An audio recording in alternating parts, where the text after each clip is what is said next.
지금 이 순간 여러분의 속마음이 고스란히 들켜버린다면 어떨까요? 여러분이 애써 숨긴 생각이 표정 하나, 말투 하나로 다 드러난다면, 그 누군가가 여러분을 두 번 다시 믿지 않는다면 과연 감당할 수 있을까요? 사람은 누구나 마음속에 숨기는 것이 있습니다.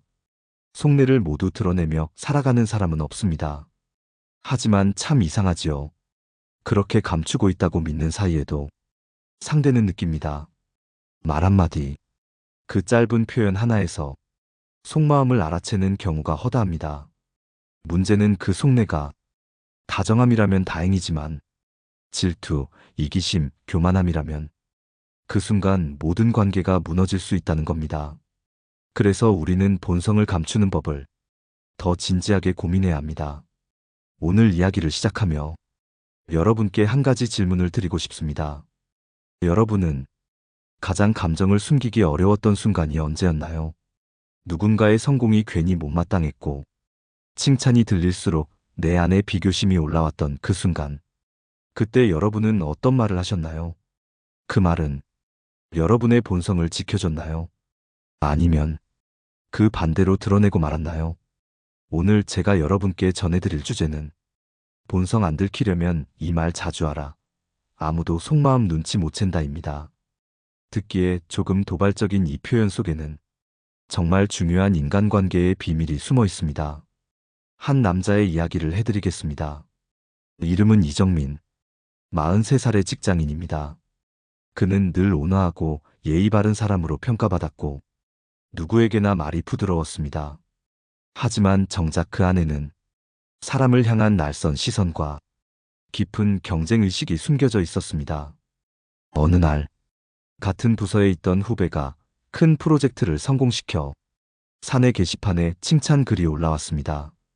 동료들이 축하한다며 박수를 보내는 사이 이정민 씨는 조용히 다가가 그 후배에게 이렇게 말했습니다. 이번 건 네가 잘한 거 맞아. 너한텐 늘 배울 게 많다. 그 한마디가 후배의 긴장을 풀게 했고 다른 동료들 역시 이정민 씨를 사람 좋은 선배라며 칭찬했습니다. 하지만 이정민 씨는 속으로 이렇게 말하고 있었습니다. 다음엔 내가 증명할 차례야. 이번에 네가 돋보였지만 다음엔 내가 이긴다. 그 말은 그의 본심이 아니었습니다. 하지만 그 말이 관계를 살렸습니다. 그리고 그 한마디는 그의 이미지를 더 단단하게 만들어 주었습니다. 철학자 플루타르코스는 말했습니다. 사람은 말이 부족해서가 아니라 말을 고르지 않아서 진심을 들킨다. 이정민 씨는 바로 그 고른 말을 사용한 것이죠. 이번 방송에서는 속마음이 들키지 않도록 상대에게 긍정과 존중을 심어주는 말, 그리고 그 말이 어떻게 여러분의 본성을 감추는 동시에 신뢰를 얻는 말이 될 수 있는지를 다양한 사례와 함께 전해드리겠습니다. 이번에는 이런 말들이 일상 속에서 어떻게 실제로 쓰이고 또 어떤 변화를 일으키는지를 하나하나 구체적으로 나눠보겠습니다.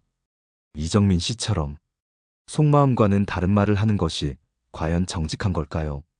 이 질문은 많은 사람들을 불편하게 만듭니다. 그럼 가식적인 사람이라는 뜻인가요? 솔직한 게 더 낫지 않나요? 이런 반문이 자연스럽게 따라오지요. 하지만 여기서 짚고 넘어가야 할 게 있습니다. 말이란 것은 진심을 드러내는 수단이기도 하지만 동시에 진심을 다듬어 전하는 기술이기도 합니다. 즉, 말을 잘 고른다는 건 내 속마음을 숨기는 게 아니라 상대의 마음을 다치지 않게 하는 선택입니다. 이 점을 잘 보여주는 또 다른 사람이 있습니다. 바로 39살의 김지선 씨입니다.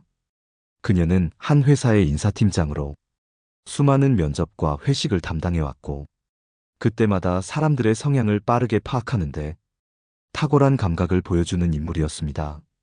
김지선 씨가 말하길 가장 본성이 빨리 드러나는 순간은 남이 칭찬받을 때의 반응이라고 합니다. 어느 날 신입사원이 입사 한 달 만에 대표에게 공개적으로 칭찬을 받은 적이 있었습니다. 그때 일부 직원들은 정말 대단해요. 우리 팀 복덩이에요. 하고 진심으로 축하했고 또 어떤 직원은 그저 조용히 웃으며 와, 오늘 진짜 기분 좋겠다. 고생한 보람이 있겠네요. 라고 말했답니다. 그런데 몇몇 사람은 말없이 미소만 지은 채 다음 날부터 그 신입에게 말을 걸지 않았다고 했습니다. 그 차이는 말의 유무가 아니라 그 말이 어떤 마음을 담고 있었는지, 상대가 어떻게 느꼈는지를 말해줍니다. 그날 이후 김지선 씨는 조용히 말하는 습관을 들였습니다. 누군가 잘 되었을 때 자신의 마음과 상관없이 이 말만은 꼭 한다고 했습니다. 진심으로 축하해요. 당신 덕분에 팀 분위기가 더 좋아졌어요. 그 말을 들은 사람은 김지선 씨를 늘 따뜻한 리더라고 기억했습니다. 그리고 김지선 씨는 그 말을 반복하면서 자신의 마음마저도 정말 그렇게 바뀌어 갔다고 합니다. 이것이 바로 말이 감정에 지배당하는 것이 아니라 감정을 말이 이끄는 순간입니다. 즉, 여러분이 어떤 말을 반복하느냐에 따라 여러분의 속마음도 천천히 그 말을 따라가게 된다는 뜻입니다.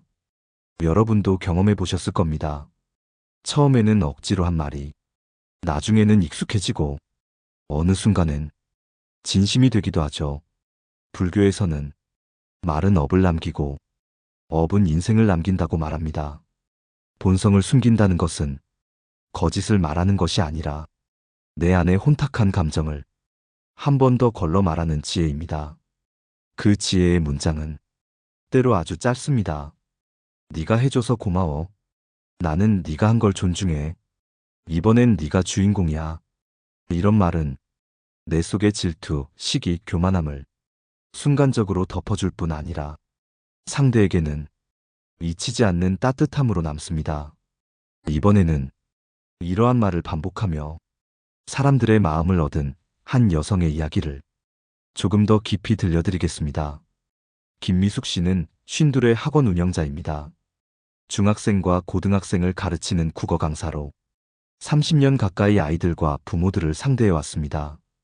그녀는 학생들보다 오히려 학부모들과의 인간관계에서 더 큰 어려움을 겪었다고 말합니다. 처음에는 정직하게 이야기하려 했었습니다. 부족한 점이 보이면 직접적으로 지적하고 아이의 성향을 정확하게 말해주는 것이 진심이라 믿었습니다.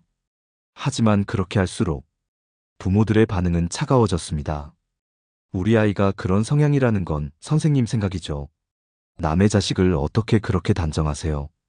되려 불쾌해하며 학원을 옮기는 경우도 많았다고 합니다. 그러던 중 김미숙 씨는 한 책에서 한 문장을 보게 됩니다. 진심은 솔직함에서 오는 것이 아니라 상대의 자리를 먼저 존중하는 말에서 나온다. 이 문장을 본 순간 그녀는 깨달았다고 합니다. 나는 내 진심에만 매달렸지 상대가 받아들일 준비가 되어 있는지를 보지 않았다. 그 이후 김미숙 씨는 아이의 단점을 말할 때에도 먼저 칭찬으로 문장을 시작했습니다. 예를 들면 이런 식입니다. 이 학생은 글을 쓰는 감각이 뛰어나요. 문장 흐름도 안정적이고요. 다만 문제는 그 생각을 좀 더 논리적으로 다듬을 수 있는 시간이 필요하다는 점이에요. 이 말은 본질적으로는 아직 글의 논리력이 부족하다는 지적입니다. 하지만 그 말이 상처가 되기보단 희망과 방향성을 줄 수 있도록 포장을 바꾼 것입니다. 그녀는 말합니다. 말은 포장입니다. 정직한 말도 포장이 없으면 칼날이 됩니다. 이후 김미숙 씨는 학부모와의 상담이 놀랍도록 편안해졌다고 말했습니다. 오히려 예전보다 더 신뢰받게 되었고 아이들의 태도도 점점 변해갔다고 합니다. 그녀는 말을 바꾸니 관계가 바뀌었다는 표현을 쓰며 자신의 언어 습관을 하나하나 기록해가기 시작했습니다. 그녀가 늘 강조한 말은 이것입니다. 이 아이는 이 부분이 좋아요. 이 장점을 살리면 다른 부분도 자연스럽게 좋아질 수 있어요. 이 말은 아이에게는 자존감을 심어주고 부모에게는 희망을 보여줍니다. 그리고 그 중심엔 진심과 배려가 함께 담겨 있습니다. 여러분은 어떠신가요? 여러분이 누군가에게 쓴 말, 그 말은 상대를 살리는 말이었나요? 아니면 여러분의 본심을 꺼내놓고 상대가 알아서 감당하길 바랐던 건 아니었나요? 말이라는 건 결국 상대를 움직이는 도구이자 내 마음을 다듬는 수련입니다. 한 고전에서는 입 밖으로 나간 말은 나의 그림자처럼 평생을 따라다닌다고 했습니다. 무심코 던진 한마디가 누군가에겐 생채기가 되고 어떤 말은 기억에 남아 오래도록 위로가 되기도 합니다. 이번에는 이처럼 말을 다듬어 본성을 감추는 동시에 인간관계를 더 단단하게 만들어준 고전 속 지혜와 철학자의 조언을 살펴보겠습니다.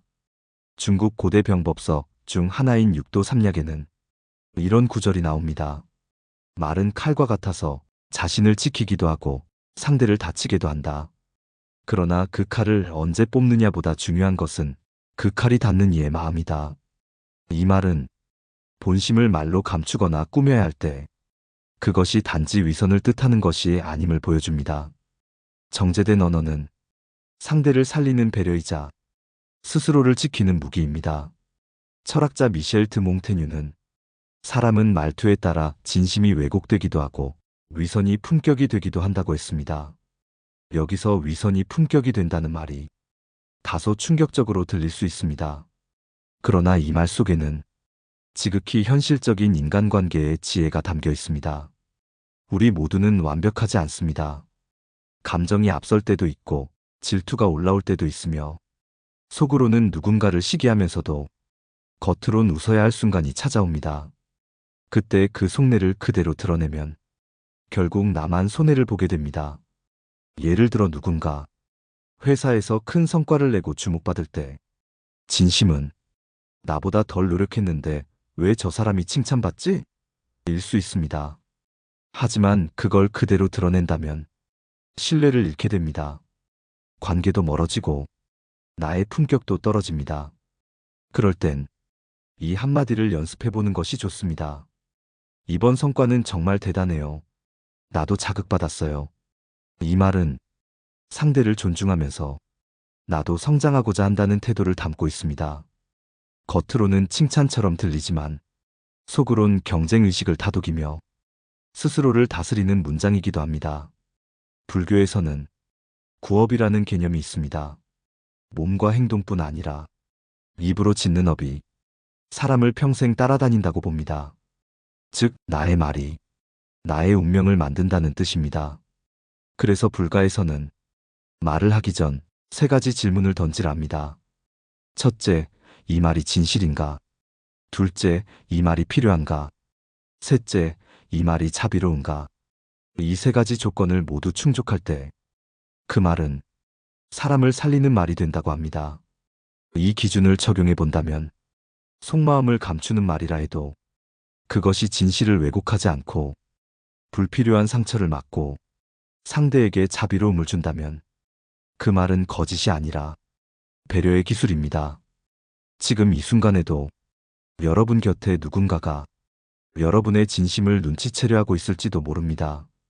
그럴수록 여러분의 말은 더 조심스럽고 더 정중해야 합니다. 말은 결국 내 인격을 대신하는 얼굴이니까요. 이번에는 이렇게 정제된 말의 힘으로 사람들 사이에서 신뢰를 얻고 가장 중요한 관계마저 회복해낸 한 남자의 실제 사례를 나누어 보려 합니다. 이성훈 씨는 50살에 가까운 공무원입니다. 조용한 성격에 늘 말을 아끼는 사람이었지만 그 침묵이 오히려 오해를 키우는 경우가 많았습니다.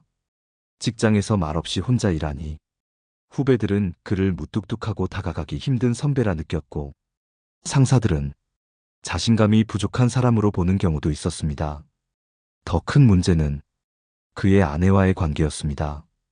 결혼한 지 20년이 넘었지만 감정 표현을 거의 하지 않았던 탓에 아내는 서운함이 쌓일 대로 쌓여 있었고 어느 날 불쑥 이렇게 말하더랍니다. 당신은 나를 사랑하긴 하는 거야? 왜 한 번도 그런 말을 안 해? 그 말에 이성훈 씨는 충격을 받았습니다. 자신은 무뚝뚝한 게 아니라 그저 표현이 서툴렀을 뿐인데 아내는 그것을 사랑이 없는 태도로 받아들이고 있었던 겁니다. 그날 이후 그는 결심합니다. 말을 고치자. 그리고 사람들에게 자신의 진심이 왜곡되지 않도록 말로써 다듬어가자. 처음에는 어색했다고 합니다. 아내에게 오늘 하루 어땠어? 라고 묻는 말도 입 밖에 내는데 수십 초를 고민했을 정도였습니다. 하지만 용기를 내어 그 말을 시작하자 상황이 서서히 달라지기 시작했습니다. 아내는 눈에 띄게 밝아졌고, 요즘 당신 달라졌어. 나랑 이야기하려는 게 보여서 고마워. 라는 말을 건넸습니다. 직장에서도 변화가 있었습니다. 그는 회의가 끝난 후 후배들에게 이렇게 말하기 시작했습니다. 이번 발표 잘했어. 내 아이디어 덕분에 분위기가 살아났어. 짧은 칭찬이었지만 그 말을 들은 후배들이 그를 대하는 태도가 부드러워졌고 심지어 먼저 다가와 의견을 묻는 일도 생겼습니다. 이성훈 씨는 말이 사람 사이를 연결해주는 달이라는 걸 비로소 실감하게 되었습니다. 그는 후에 이런 말을 남겼습니다. 내가 내 속마음을 숨기고자 한 게 아니었어요. 그저 말을 하지 않으면 내 진심이 전달될 줄 알았던 거죠. 근데 말이 없으면 사람은 상상으로 빈자리를 채우더군요. 그리고 그 상상은 대개 좋지 않게 흐릅니다. 그래서 그는 다짐하듯 자주 말합니다. 항상 응원해. 네가 한 일이 참 좋아 보여. 나는 네가 믿음직스러워. 이 짧은 문장들이 그의 본성을 감추는 동시에 진심을 드러내는 기술이 되었습니다. 그는 말의 힘을 이렇게 표현합니다. 말이란 건 나를 숨기는 기술이면서 동시에 나를 전하는 다리가 되는 거죠. 이번에는 이처럼 짧지만 강력한 말들이 어떻게 관계를 회복시키고 신뢰를 만들어가는지를 구체적으로 정리해 보려 합니다. 그리고 여러분의 일상에서 어떤 문장 하나를 선택해 반복하는 것만으로도 얼마나 큰 변화가 일어날 수 있는지를 짚어보겠습니다. 이제 우리는 말이라는 것이 단지 소통의 수단이 아니라 인간관계를 설계하고 자신의 본성을 다듬는 아주 정교한 도구임을 알게 되었습니다. 짧은 한마디가 상대의 마음을 풀기도 하고 오해를 낳기도 하며 한 번의 표현이 신뢰를 쌓기도 무너뜨리기도 합니다. 여러분의 삶에서 가장 자주 반복하는 말은 무엇인가요? 그 말은 여러분의 성격을 감추어주는 말인가요? 아니면 그대로 본성을 드러내어 관계를 복잡하게 만드는 말인가요? 오늘 방송에서 말씀드린 핵심은 이것입니다. 속마음이 들키지 않도록 하기 위해 우리는 몇 가지 말들을 반복할 필요가 있습니다. 그 말들은 거짓이 아닙니다. 오히려 우리의 날선 감정을 부드럽게 가라앉히고 상대를 존중하며 나 자신도 어른스럽게 보이게 만들어주는 지혜의 말입니다. 첫째, 이번엔 네가 주인공이야. 이 말은 질투가 올라올 때 자신의 감정을 진정시키고 상대의 노력을 인정하는 태도를 보여줍니다. 둘째, 고마워. 덕분이야. 이 한마디는 나도 모든 걸 혼자 해낸 것이 아님을 인정하고 주변의 존재를 귀하게 여기는 사람이라는 인상을 남깁니다. 셋째, 괜찮아. 나는 내 생각을 존중해. 갈등의 순간 이 한 줄만으로 상대는 여러분에게 마음을 엽니다. 이 세 문장은 여러분의 속마음과 다르더라도 말하는 순간 관계를 살리고 여러분의 격을 높여주는 강력한 힘이 됩니다. 철학자 루소는 사람의 본성은 숨길 수 없지만 그 본성조차도 언어의 기술로 가다듬을 수 있다. 고 말했습니다. 여러분의 말이 누군가에게 상처가 되지 않게, 여러분의 속마음이 오해로 덮이지 않게 오늘부터 이 말들을 습관처럼 써보시길 권합니다. 여러분의 말이 달라지면 관계가 달라지고 관계가 달라지면 삶이 훨씬 편안해집니다. 오늘의 방송이 여러분께 따뜻한 울림이 되었기를 바랍니다. 혹시 여러분도 내 말 때문에 오해를 샀던 경험 혹은 누군가의 말로 마음을 풀었던 기억이 있으신가요? 댓글로 여러분의 이야기를 나눠주세요. 그 이야기가 또 다른 누군가에게 큰 위로가 될 수 있습니다. 좋아요와 구독도 잊지 마시고요. 여러분의 말이 더 따뜻해지고 더 강해질 수 있도록 저는 다음 방송에서 또 다른 지혜를 들고 찾아오겠습니다. 고맙습니다. 말 한마디로 세상을 바꾸는, 내 삶을 바꾸는 지혜였습니다.